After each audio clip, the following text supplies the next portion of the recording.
What's up guys, this is James First, and welcome back to more Let's Play Danganronpa Trigger Havoc. Last time, we have our sights set on Mondo being the killer, and there's evidence more or less the way he talked, and now the question of his handbook. So today, we're gonna question him more about the handbook that he has. The fuck is that supposed to mean?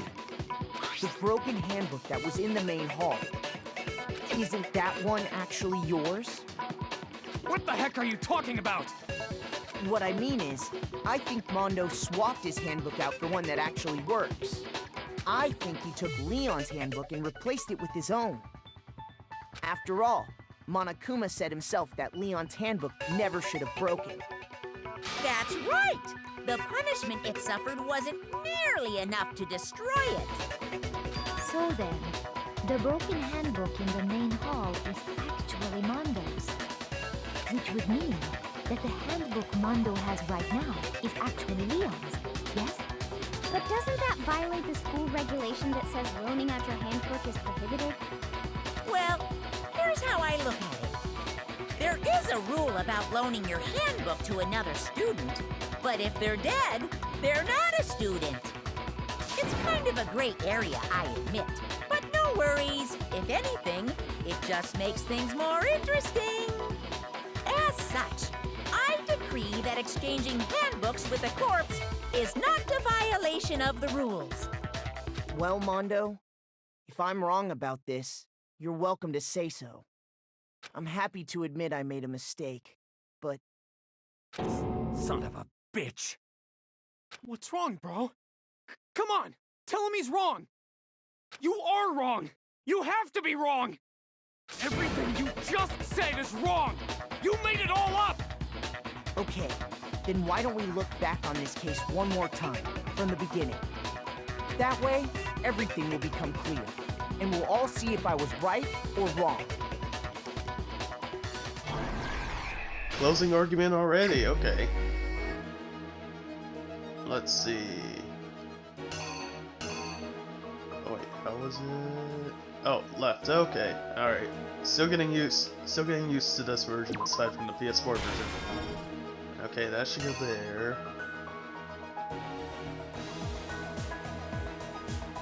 What does this one say?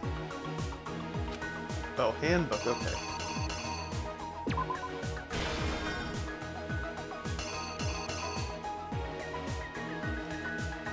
And this switch to heroes.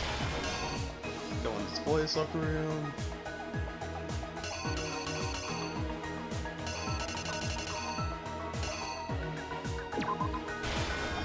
That goes there. He grabbed the dumbbell and attacked her, or him now.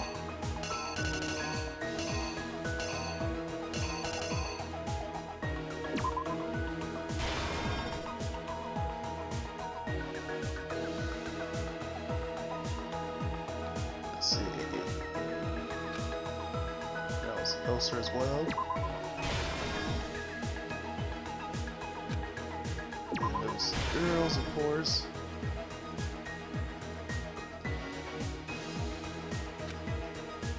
Wait, what?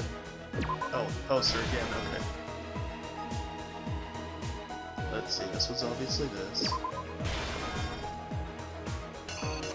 And then bloodlust, not food lust, bloodlust. And then the sun. Or, no, that goes there. There we go, sun. Here's exactly what happened! First, let's take a look back to before the incident. Last night, Celeste saw Chihiro in the warehouse, correct?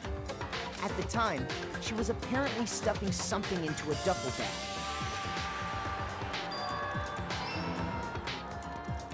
That something was a blue tracksuit. You can confirm this, right, Celeste?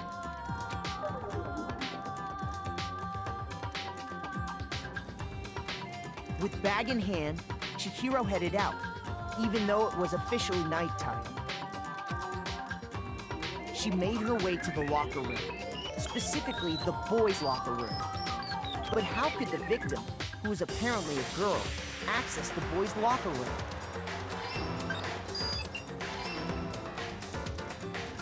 Simple, because she was really a he, which is why he was able to use his own e-handbook to gain entrance to the boys' locker room. Once inside, he met with someone there, and the person he met was the one who killed him.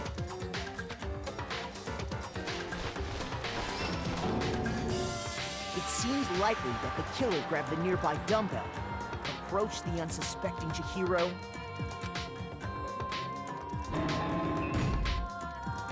and attacked him. And that's where the bloodstains on the poster and carpeting in the boys' locker room came from.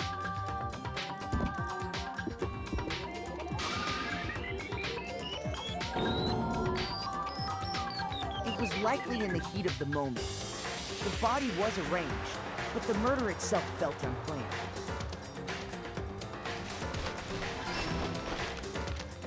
Which is why the killer hurried to try and hide the act. First, pulling up the bloodstained carpet. Then, removing the bloody poster.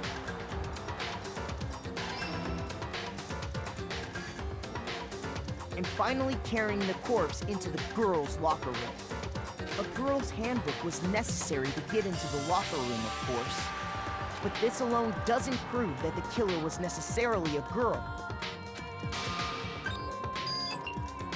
After all, Sayaka and Junko's handbooks had been placed in the main hall. Using one of those, a boy could get into the girls' locker room without much problem. And that's exactly how the killer did it. With the carpet and the poster they brought with them, they got to work. They changed the layout of the boys' and girls' locker room in what you might call a crime scene switch. That could have been the end of things, but no. Byakuya discovered the body and decided to intervene in the situation, making things even more complicated.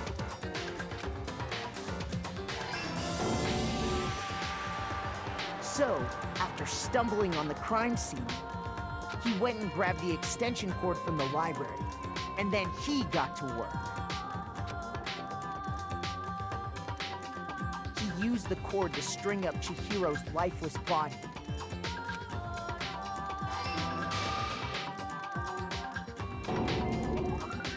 Then, using the victim's own blood, he left a grisly message there at the scene of the crime. He wanted to create the illusion that Genocide Jack was responsible for the slaughter. And around the same time that Byakuya was putting together this facade, the killer, having already disposed of Chihiro's bag and other belongings, arrived at the sauna.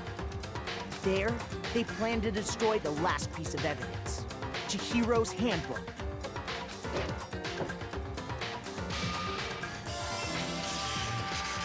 And just as the killer expected, the steamy sauna was enough to ruin the electronic gadget. Somehow, the killer knew that the handbook couldn't stand up to the heat of the sauna. And the reason they knew that is because the sauna had already wrecked their own handbook. And that's how it all played out.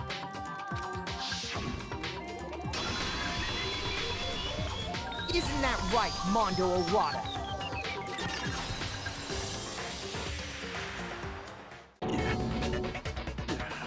Wait! No! This can't be right! Where's your evidence? Yeah! Where's your evidence? You need evidence! You need proof! Without any proof, you can't pin any of this on him! Evidence that Mondo is the killer? That already revealed itself early in the trial. If I can somehow show where Mondo's handbook is right now, once I do that, everything will become clear. A new element has been added to bullet time battles. Would you like to hear more? Absolutely! Let's talk about a little bit about Fever Time and Nega Time. During a bullet time battle, if you press the R button, Fever Time will activate and the tempo will be at 4 max. At this point, if you push the buttons at random, you won't miss. So you can push the A button however you want to destroy the opponent's verbal assault. But this only lasts until your focus gauge runs out, so make the best possible use of your time. Of course, it wouldn't be fair if only you got to access the special time, right? So we also prepared something called Nega Time for your opponent can use. If the opponent activates Nega Time during a bullet time battle, your tempo marker will disappear, making it quite a bit tougher to hit the buttons in rhythm. If you were to activate Fever Time at this point, no, never mind, I'm sure nothing will happen. I don't know what I was worried about.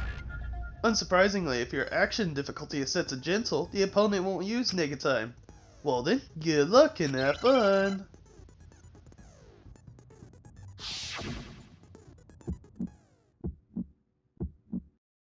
Show me some evidence. You're wrong. I won't listen. I refute you. False. Okay, good. I forgot it was X for a second. Show me some evidence.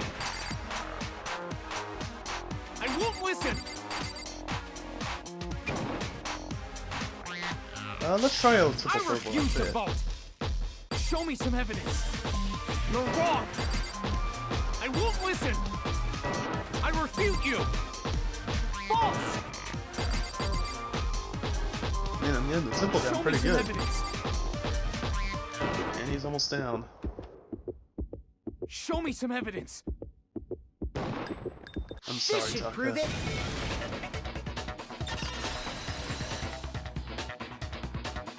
If my thinking so far is right, Mondo must have replaced his broken handbook with Leon's. In which case, we can just check each of our handbooks right now. Once we do that, we'll... We don't gotta do that. Huh? Yeah. I did it. I killed him.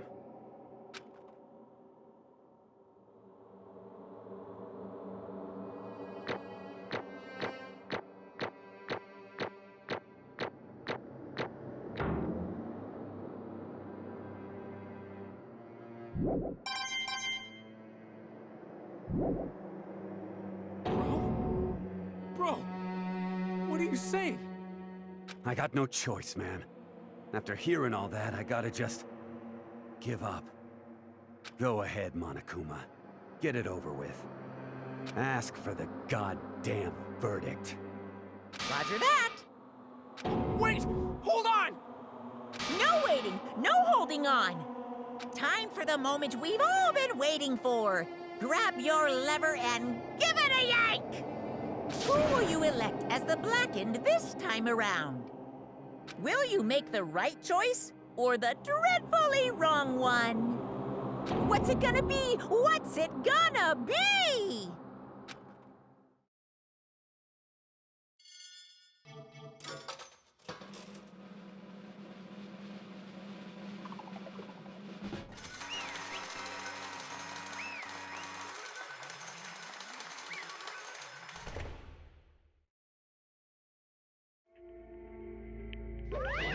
What? Oh, this time it looks like you got it right again. Yes, it is. So the Blackened that killed Chihiro Fujisaki was Mondo Wada. Unbelievable. In case you were wondering, the vote was not unanimous. Kiyotaka chose the wrong answer. You're treading very close to the danger zone, Mr. Ishimaru. You need to be more careful. I refuse to believe it. There's no way he would kill someone. Sorry. What is this? Why are you apologizing? Why?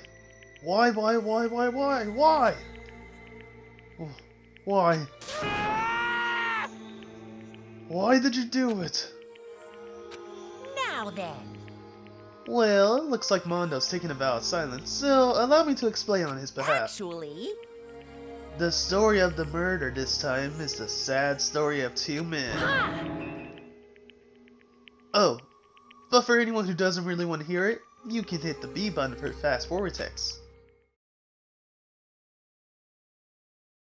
Anyway, there was once a young boy, and his name was Chihiro Fujisaki. he had an extreme inferiority complex regarding his own lack of strength. You're so weak even though you're a boy. He heard things like that as long as he could remember, and he could never overcome his weakness.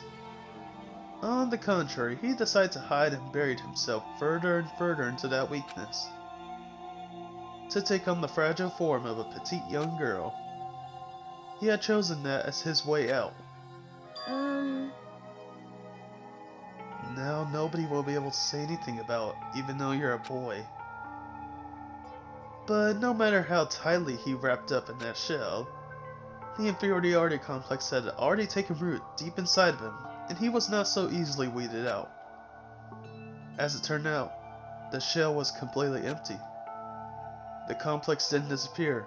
Instead, it only grew stronger and stronger. Weak, weak, weak, weak, weak, weak, weak, weak.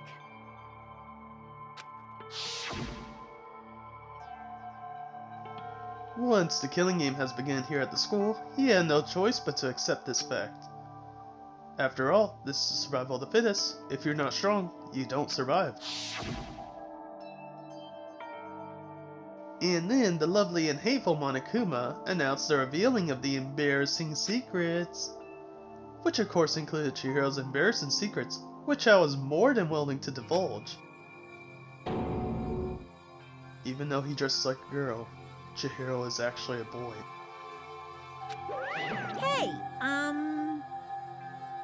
And that was something Chihiro wouldn't let anyone find out, no matter the cost.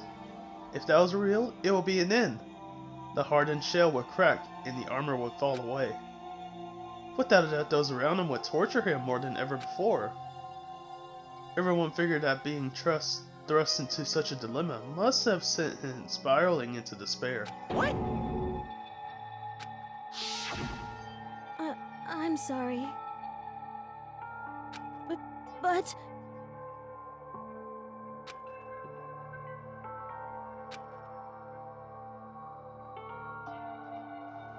Unknowingly, he used the threat of discovery to motivate himself to become stronger. That's right. I want to change. I'm going to get stronger and accept who I am. Strong enough so that when someone says, even though you're a boy, I'll be okay, I'll get better. When that thought at the front of his mind, he resolved to take immediate action. And so...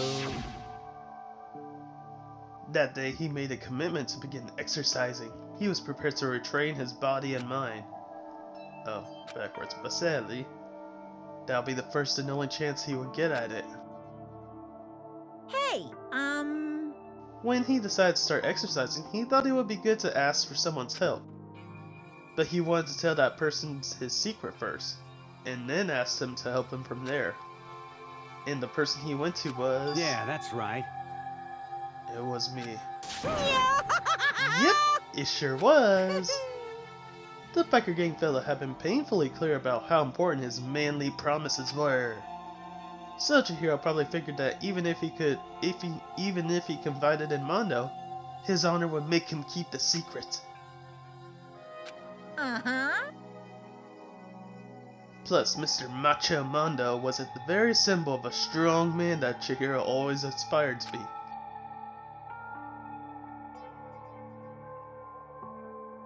Maybe talking to Mondo about it will help me give some courage. So he went and asked Mondo to help him become strong. Still to Chihiro and said Mondo. But that was his aspiration.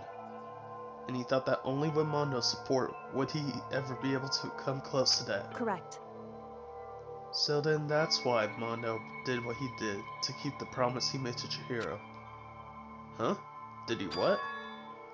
You mean that's why Mondo carried Chihiro from the boys' locker room into the girls' locker room? Indeed. Yes, that's exactly what I mean. Wasn't that to cover up what he'd done? Certainly. That could have been part of it, but I don't think that was the main reason. The real purpose was to keep the promise between men he made to Chihiro. But How does moving the body keep a secret? Because... Because of, well, slow down again.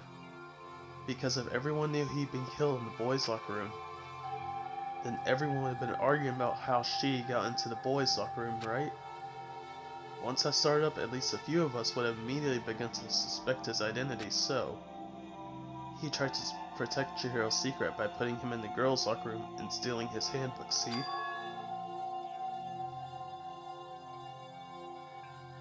Then Mondo did all that to keep the promise he made to Chihiro, who he also killed? Why would he do that? The more I hear you talk, the more I don't understand. I mean, you guys trusted each other, right? So why did you? Because no matter what, I didn't want anyone to know. I knew it. So that's what triggered it after all. The possibility of having your embarrassing memories in secret exposed. What is this? That's impossible. Nothing could have been that bad. Something he didn't want anyone to know, even if it meant killing someone? You're wrong! It's impossible. Don't make me repeat myself. How many times must I repeat myself? To judge others by your own standard is the height of folly. Even if you can't comprehend it, he obviously can. That's all there is to it. Well, while we're on the subject, why don't I tell you that embarrassing memory, the secret he didn't want anyone to know. Hey, You know what Mondo did? He killed his own brother.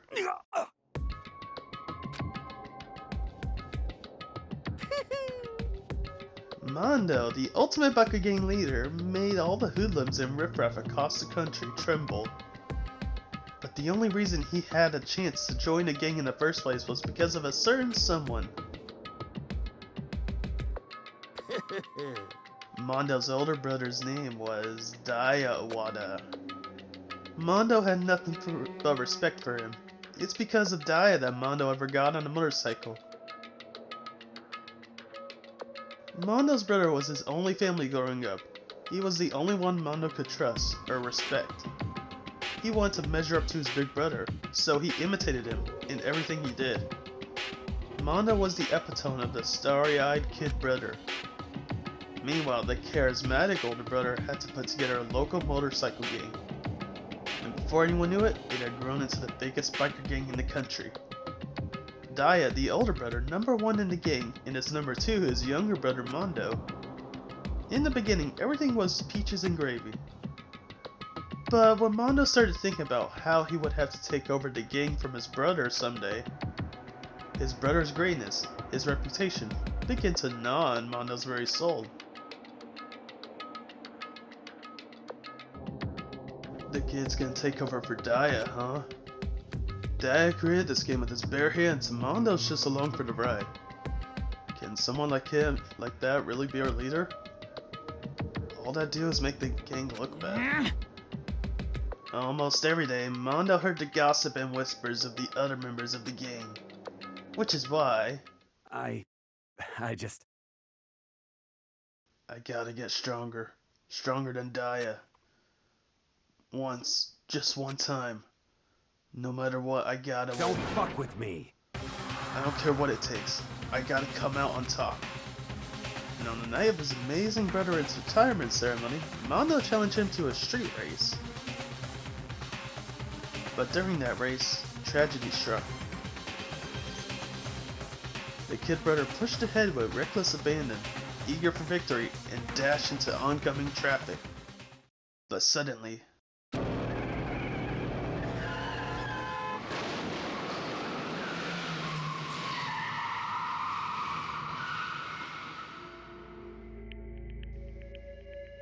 Laying in his kid brother's arms, the older brother delivered his final words. My bad, kid. I fucked up. Sorry. Of course he knew it was his brother's fault, but Daya never blamed him for what happened. Hey, kid. The rest is up to you. No matter what, you gotta keep the gang together. 'Cause it's a team, you and me put together. It's a promise between men. he decided to hide the truth of what happened from everyone else in the gang. In order to keep the gang together and keep the promise to his brother, he could never admit to anyone that it was his own weakness that had caused the accident. And as a result, the team was made even stronger under the banner of the kid who bested his big brother. Daya was gonna lose his kid brother, so he got stupid and got himself killed.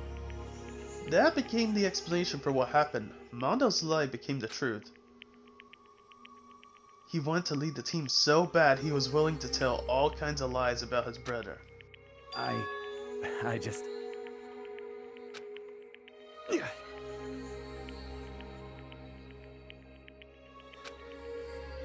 And yet,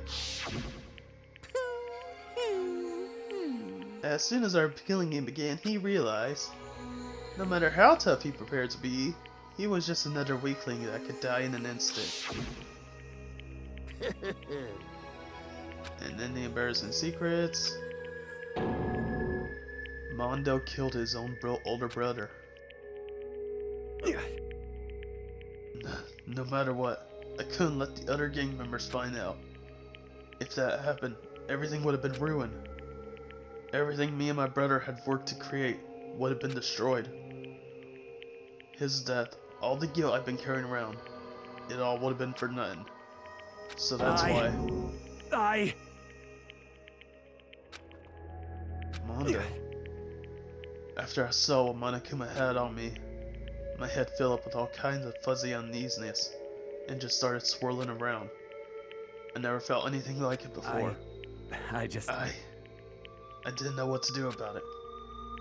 I wasn't sure what to think or say, but after a while that fuzziness unease turned itself into a hard lump of anxiety way down in my stomach. And it was right at around then that Chihiro asked me to start working out with him. And right there, he told me a secret.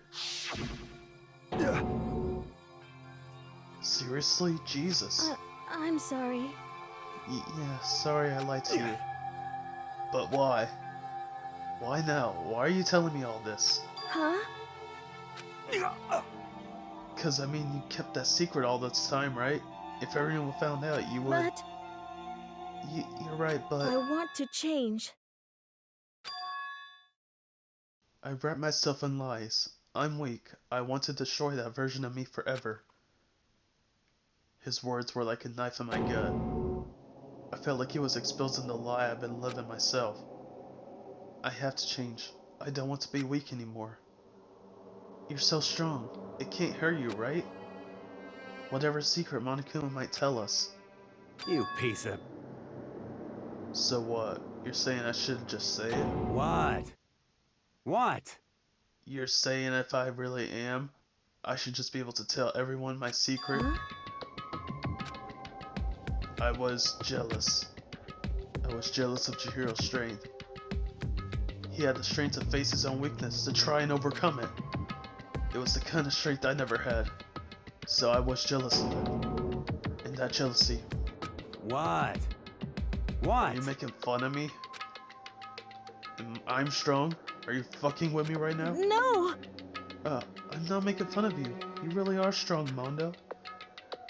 I felt like I could hear something starting to creak. Something inside my head. What did he want me to do? What was I supposed to do? Was I supposed to sit back, let my secret get revealed and ruin everything? What's wrong? Damn you! Why did you have to tell me all that? Are you trying to rub my failure in my face? I just wanted to... No, I just really admire you. I admire your strength. Yeah, that's right. That's right. I am strong. Strong. I'm strong. Stronger than you. You son of a bitch! And stronger than Daya. I don't remember anything after that. When I woke up, he was laying at my feet, covered in blood. I had the dumbbell in my hand and I was just staring at him, down on the ground. Hey! I killed him. I killed Chihiro. Even after all this time, I'm still just as weak as I've always been. And thanks to that, I did something I can never take back. Mondo. He was normally so aggressive, so angry. He hid that weak side of him from everyone. That was his secret. A weakness that lived in his heart like this, and it turned him cold-blooded. God damn it.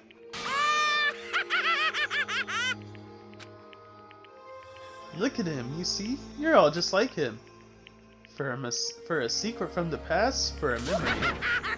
For that, he killed another living human in cold blood. He couldn't cut free of his regrets from the outside world. He doesn't know what true strength is. Don't you see any hope in there? 'Cause I sure don't. You bastard. Just shut up, you son of a bitch.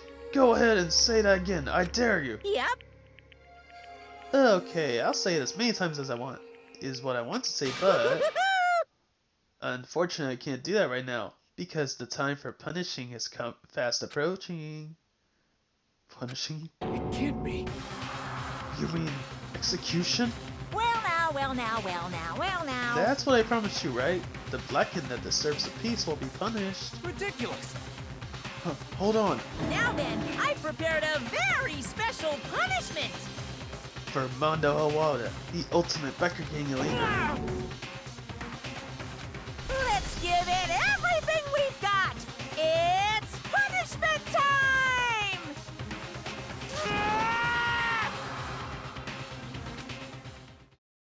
Sorry, man. I couldn't keep the promise we made. From one man to another.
Laugh at that and your soul will forever be at peace. Can't be. My brother. Another murder and another execution. I want to feel again. Everyone's lives are taken so lightly here. I feel like I might be going mad. Maybe I'll just let it happen.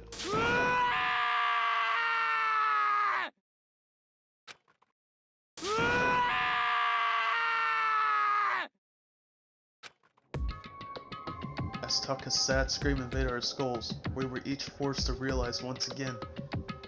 But of course he had to. What a disappointment. This is the end of the game? Byakuya? What is this? You're completely insane, don't you know that? A game? One of our friends are dead. Do you realize that? Naturally. Of course I do, because this game is life or death. Hey, I don't have anything to say to you. I don't have a response except However, that I just don't understand why. Why did you go out of your way to disguise Mondo's crime? What? Why? Isn't it obvious? Because it made things more interesting. His voice was calm and motionless, like the voice of death. It chilled me to the bone. Last night, when the murder took place, I was in the library as usual. Honestly, So you ignored the nighttime rule too. That rule never mattered to me. I don't recall agreeing to it. there is nothing to be done. Well, I don't particularly care. Please continue. The night grew late, and I decided to return to my room, which is when I stumbled upon him. I spotted Mondo coming out of the girls' locker room. After he'd gone, I looked inside and saw the corpse. what? What? You actually witnessed the murder? He was such a fool. He didn't have the slightest idea that I'd seen him. Well, So, you're saying you know the culprit from the very beginning? That's right. Indeed. But, if that had been the end of it, how boring would that have been? I mean, what a waste of time to have answered and revealed right at the beginning. Which is why I decided to lend a little helping hand. I thought it would liven things up. You did all that just to liven things up? I see. So after hearing about the genocide jack from Toko, you decide to use that to create a fake murder scene? But Damn, man, if we haven't figured out who really done it, you would have been dead too, right? Well, obviously I would have revealed the truth before it's reached by that point. Of course. Byakuya turned and looked me in the eye. I could feel his sharp eyes piercing into me. Thanks to a certain remarkable someone, it never did, and I was able to perform an interesting experiment. interesting. Once I do decide to become blackened, I know who I'll have to watch out for. What? Correct. So that was your reason. Are you satisfied? Indeed. Yes, we're done listening to your story. Moving on. Hey. There's something I'd like to ask Monokuma. What's this? Oh, I'm up next? You. You like to perform these elaborate executions each time, correct? My question is, why? Do you like them? But you know, this punishment, this despair, it's not just for you.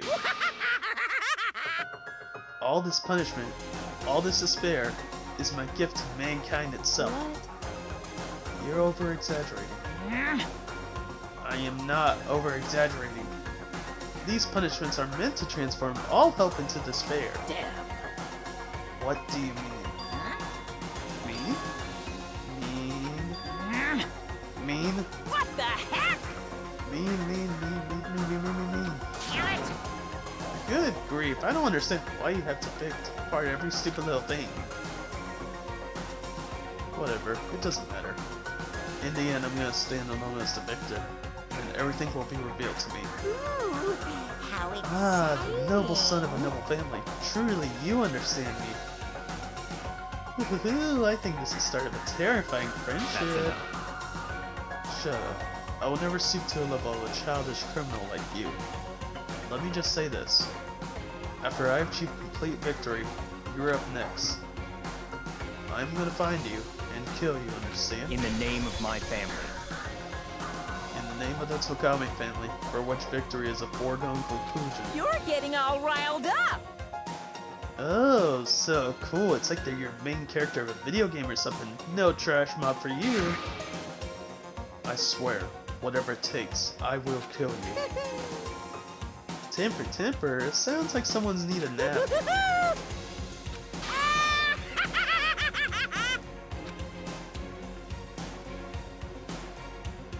Monokuma's laughter pealed across the courtroom, and the curtain closed on the case of Chihiro and Mondo. But I knew that wasn't the end. The killing game would still continue, because the mastermind wouldn't let it end. For those of us who were still alive, our worst fear and despair kept on multiplying. It was the kind of despair that felt like a blind puppy in hell had more of a future than us. All of our courage, our effort, our friendship, it felt like it amounted to nothing at all. It was was the worst kind of despair.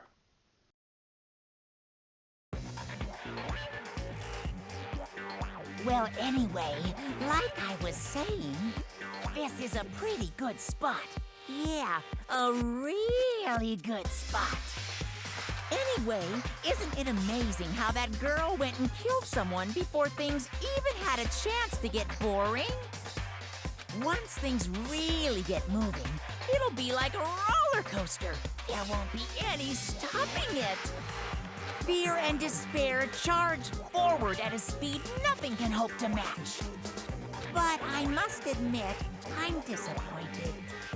I went to all the pain and effort of making you part of the group, and you couldn't play your part. You do remember you were supposed to make the first move, right? Well, no biggie. Nothing we can do about it now, so just do your best to make things more exciting from now on, okay? After all, that's what everyone wants to see. There's one thing I'd like to ask As you. long as you don't want to know my measurements, fire away. Who is it? The 16th high school student. Ooh, my, you really took me by surprise there. I know I said you could ask anything, but... Super denied, ultra denied, demonic denied! Because you see, that's my ace in the hole. And nobody'd be dumb enough to reveal that, right? No matter how close they were to their friends.